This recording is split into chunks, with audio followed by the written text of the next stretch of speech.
9वां अध्याय। वह नाव पर चढ़कर पार गया और अपने नगर आया, अर्थात कफरनहूम नगर में, जिसे हम उसका मुख्यालय कह सकते हैं। और देखो, कई लोग एक झोले के मारे को खाट पर रखकर उसके पास लाए। यीशु ने उनका विश्वास देखकर उस झोले के मारे हुए से कहा, हे पुत्र, ढाढ़स बांध, तेरे पाप क्षमा हुए। ये सुनकर रोगी तथा उसके साथियों को घोर निराशा हुई होगी, क्योंकि उन्होंने सोचा होगा कि यीशु तुरंत उसे स्वस्थ कर खड़ा कर देगा और वह चलने लगेगा। परंतु सबसे अधिक आवश्यक क्या था? निश्चय ही पाप मुक्ति। सामान्यतः होता यह है कि हम आत्मिक की अपेक्षा सांसारिक सुख को महत्व प्रदान करते हैं, परंतु यीशु आत्मिक को प्राथमिकता देता है। तेरे पाप क्षमा हुए।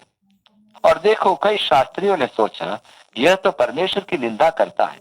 यीशु ने उनके मन की बातें मालूम करके कहा कि तुम लोग अपने अपने मन में बुरा विचार क्यों कर रहे हो? तो जानता है कि मनुष्य के मन में क्या है, उससे कुछ छुपा नहीं। वो अंतर्यामी है। अतः उसने पूछा, सहज क्या है, यह कहना कि तेरे पाप क्षमा हुए, या यह कहना कि उठ और चल फिर? यह कहना कि पाप क्षमा हुए आसान है, क्योंकि इसका प्रत्यक्ष प्रभाव दिखाई नहीं देता, परंतु यह प्रथम चरण है। यह कहना कि चल फिर कठिन है, क्योंकि उसमें तात्कालिक प्रभाव प्रत्यक्ष होता है। पाप क्षमा करना मानवीय सामर्थ्य नहीं। इसलिए यीशु ने कहा कि तुम जान लो कि मनुष्य के पुत्र को पृथ्वी पर पाप क्षमा करने का अधिकार है। उसने झोले के मारे हुए से कहा, उठ, अपनी खाट उठा और अपने घर चला जा। तो उठकर अपने घर चला गया। लोग ये देखकर डर गए और परमेश्वर की महिमा करने लगे, जिसने मनुष्यों को ऐसा अधिकार दिया है। यीशु के आत्मिक कार्यों का प्रमाण शारीरिक परिपूर्णता से ज्ञान होता है।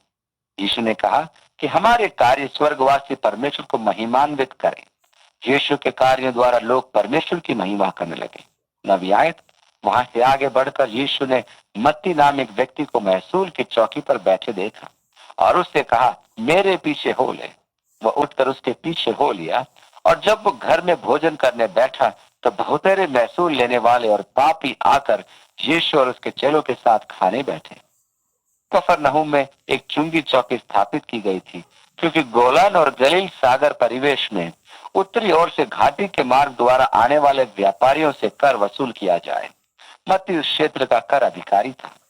जब यीशु ने उसके साथ दया का व्यवहार किया, तब वो मन परिवर्तन करके यीशु को घर ले आया और अन्य साथियों को आमंत्रित किया कि वे देखें उसे कैसा सौभाग्य प्राप्त हुआ। उसके साथी भी उसी की भांति थे। अतः फरीसी प्रसन्न हुए। ये देखकर फरीसियों ने उसके चेलों से कहा, तुम्हारा गुरु महसूल लेने वालों और पापियों के साथ क्यों खाता है? उस संस्कृति में भोजन की सहभागिता अत्यधिक महत्वपूर्ण मानी जाती थी, क्योंकि उनके विचारों में भोजन के सहभागी सब एक ही स्वभाव के व्यक्ति होते थे, जो एक ही रोटी के तोड़ने के द्वारा उसको शरीर का अंग बनाकर एक दूसरे का अंग बन जानते थे, क्योंकि सब एक ही रोटी से पोषित थे। अतः यदि किसी को किसी से घृणा है या वे परस्पर असंगत है, तो वे भोजन में सहभागिता कदापि नहीं करते। और इसी कारण फरीसी यीशु को मत्ती और उसके साथियों के साथ भोजन करते देख आश्चर्यचकित हुए, क्योंकि महसूल लेने वाले पापी माने जाते थे। परंतु यीशु का पापियों में जाना जाना आवश्यक था, अन्यथा पापियों को उद्धार कैसे प्राप्त होता? 12वीं आयत।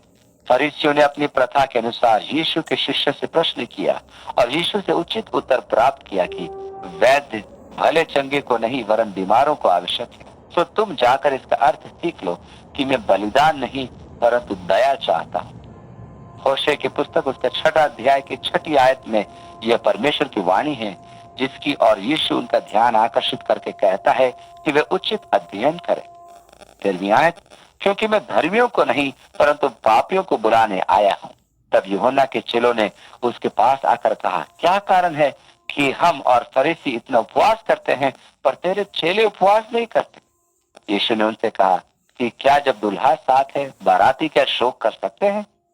पर वे दिन आएंगे कि दुल्हा उनसे अलग किया जाएगा, उस समय वे उपवास करेंगे। शिष्यों के लिए उपवास का समय तब होगा जब यीशु का स्वर्गारोहण हो जाएगा और वे सुसमाचार का प्रचार आरंभ करेंगे। अब पुनः जागरण के विषय में यीशु का वक्तव्य है कि कोरे कपड़े का पैबंद पुराने पहरावन पर कोई नहीं लगाता, क्योंकि वह पैबंद पहरावन से और खींच लेता है और वह अधिक सज जाता है। उस युग में कपड़ा कंपनी से सिकुड़ कर नहीं आता था, क्योंकि उस समय कपड़ा गृह उद्योग से उत्पादित किया जाता था। अतः पहना हुआ कपड़ा जो कई बार धुल चुका होता था, फट जाए तो उस पर नए कपड़े का पैबंद लगाने से धोने के पश्चात पैबंद सिकुड़ कर छोटा होता था और वह वस्त्र को और अधिक फाड़ देता था। इसी प्रकार नया दाखरस पुराने मशकों में नहीं भरते, क्योंकि ऐसा करने से मशकें फट जाती हैं और दाखरस बह जाता है और मशकें नाश हो जाती हैं। परंतु नया दाखरस नई मशकों में भरते हैं और वे दोनों बची रहती हैं। यीशु का कहने का अर्थ था कि वो पुराने वस्त्र अर्थात यहूदी प्रथाओं में कोई नई जागृति या पुराने मशकों अर्थात धर्म तंत्र में नया दृष्टिकोण स्थापित करने नहीं आया था। मैं आज मसीह विश्वास में इन पदों को प्रासंगिक मानता हूँ, क्योंकि धर्म तंत्र की स्थिति भी पुराने वस्त्र तथा पुरानी मशकों के सदृश है। उनमें जागृति उत्पन्न करना लगभग असंभव प्रतीत होता है। अतः परमेश्वर को उनकी सीमाओं से परे होकर कार्य करना होता है। अन्य शब्दों में यह कहना उचित होगा कि परमेश्वर नई मशकों की खोज करता है। ये मेरा व्यक्तिगत अनुभव है कि स्थापित धर्म तंत्र में नई जागृति यदि संभव हो भी जाए तो वो अधिक दिन नहीं ठहर पाती। वो उनसे ये बातें कह ही रहा था कि देखो, एक सरदार ने आकर उसे प्रणाम किया और कहा, मेरी पुत्री अभी मरी है, परंतु चलकर अपना हाथ उस पर रख तो वो जीवित हो जाएगी। ये सरदार इस समय घोर निराशा से ग्रस्त था, परंतु उसका विश्वास देखिए। उसने यीशु को आके दंडवत किया और निवेदन करने से नहीं चूका। उसको विश्वास था कि यीशु उसे पुनः जीवित करेगा। यीशु उठकर अपने चेलों समेत उसके पीछे हो लिया और देखो, एक स्त्री ने जिसके 12 वर्ष से लहू बहता था, उसके पीछे से आकर उसके वस्त्र के आंचल को छू लिया, क्योंकि वह अपने मन में कहती थी कि यदि मैं उसके वस्त्र ही को छू लूंगी तो चंगी हो जाऊंगी। यीशु ने फिर कर उससे देखा और कहा, पुत्री, ढाढ़स बांध, तेरे विश्वास ने तुझे चंगा किया है। सो वह स्त्री उसी घड़ी चंगी हो गई। यहाँ ध्यान देने योग्य विषय है कि विश्वास का प्रयोगात्मक उपयोग। मेरे विचार में यह अत्यंत आवश्यक है कि हम विश्वास को यथार्थ रूप प्रदान करें, जिस प्रकार उस स्त्री ने किया, और वह तुरंत रोग मुक्त हो गई। याकूब 5वें अध्याय की 14वीं आयत में लिखा है कि रोगी प्राचीनों को एकत्र करके सिर पर हाथ रखवा कर प्रार्थना कराए। हाथ रखना ही विश्वास की सक्रियता का संपर्क बिंदु है। इसी कारण यीशु ने कहा कि तेरे विश्वास ने। जब यीशु सरदार के घर में पहुंचा और बांसुरी बजाने वालों और भीड़ को हुल्लड़ मचाते हुए देखा, तब कहा। अब अनेक सभ्यताओं में यह प्रथा प्रचलित है कि किसी की मृत्यु पर कोलाहल किया जाए कि दुष्टात्मा भागे, परंतु यीशु ने उनसे कहा, हट जाओ, लड़की मरी नहीं पर सोती है। इस पर वे उसकी हंसी उड़ाने लगे, परंतु जब भीड़ निकाल दी गई तो उसने भीतर जाकर लड़की का हाथ पकड़ा और वो जी उठी, और इस बात की चर्चा सारे देश में फैल गई।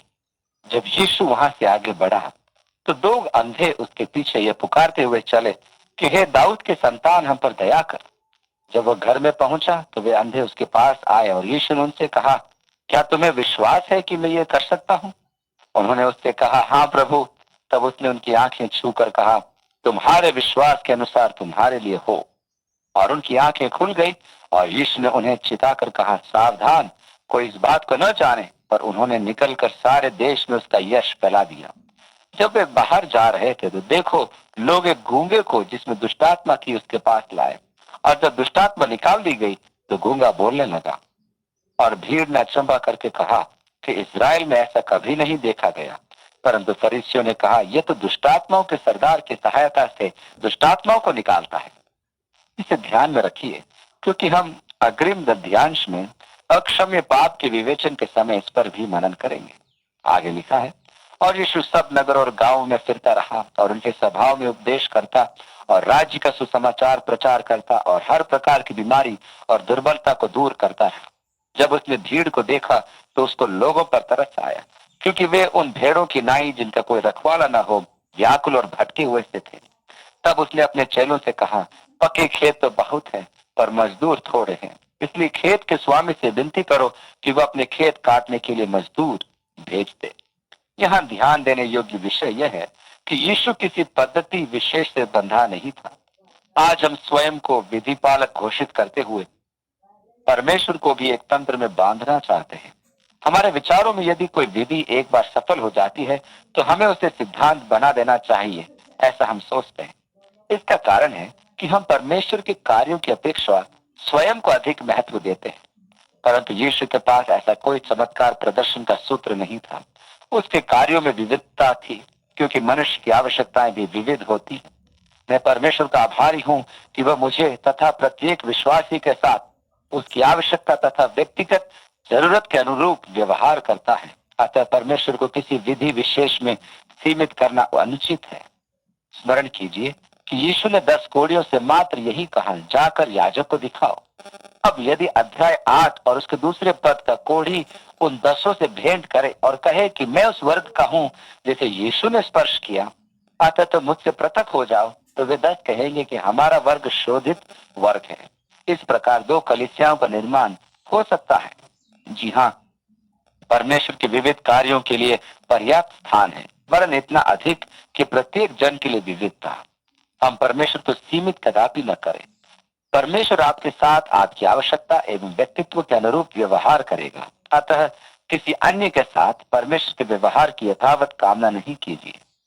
आने वाले अध्याय में हम अक्षम्य पाप के विषय विवेचना करेंगे। इस विषय में अनेक विश्वासी चकित रह जाते हैं। प्रभु आपको आशीष दे और देता रहे।